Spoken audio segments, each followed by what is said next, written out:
I see. And the part of being happy also, does that come from, Well, being passionate? I started doing this because I've been working on my web design company, which I love and really enjoy, but feeling this sadness because I trained as an actor and I studied Shakespeare. I have a master's in fine arts in Shakespeare, and I just felt this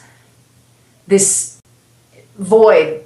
Wow, there's something missing. And I actually occasionally would have these dreams where I would be in my house and I would open a door and I would realize there was a whole wing to the house that I'd forgotten about or I didn't know existed. And it would be beautiful and it would have these amazing fabrics and all this stuff. And I thought, there's something in myself that I'm not feeding. So when I got involved in Los Angeles Drama Club and decided to sort of take it to the next level and become a nonprofit, I felt like I was feeding that. And so what allows me to do all the hard work and push the envelope and do the scary things, the reason that I can do those is because this is filling this void. It's filling this thing that was missing.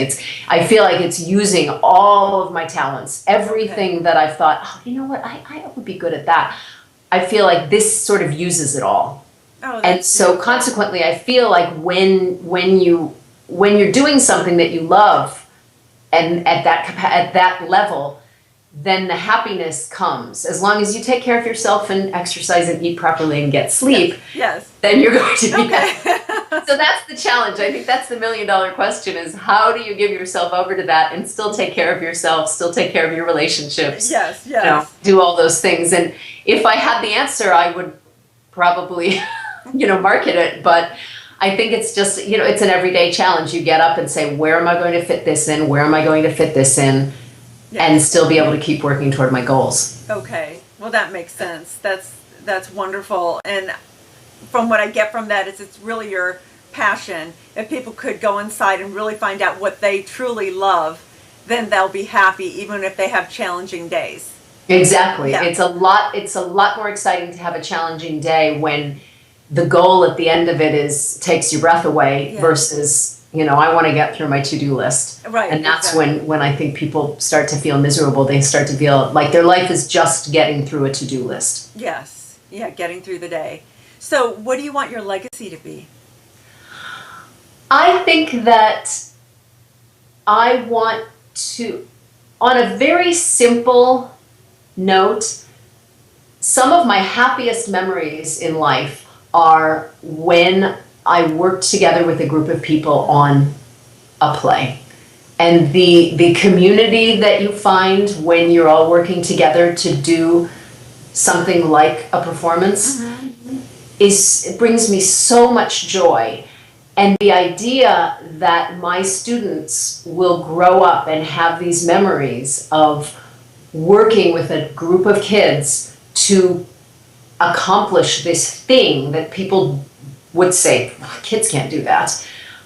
They will have that memory, and the idea that they will have those memories really thrills me. And the idea that not only will they have those memories, but they will have those memories doing the works of William Shakespeare really thrills me. I feel like there's a beautiful quote, I'm not going to be able to remember it exactly, but Richard Monette from the Stratford Festival says that if a child is introduced to Shakespeare as a friend, he has every chance of having a friend for life. Whereas if he's introduced to it as, something you have to study in school, then he's always this sort of distant and intimidating thing.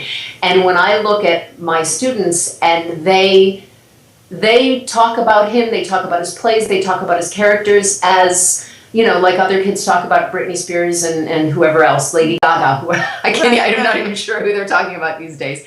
But when they're talking about William Shakespeare like that, and bringing into their adulthood these memories, that's what I feel like my legacy is. Oh, God, thank you so much for sharing that. That's beautiful.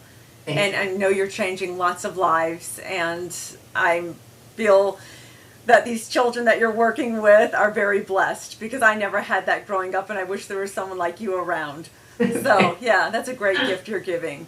So thank you so much, Julie, and thank you for spending this time with me. My pleasure. Okay, have a great day. Thank you, you too. Bye-bye.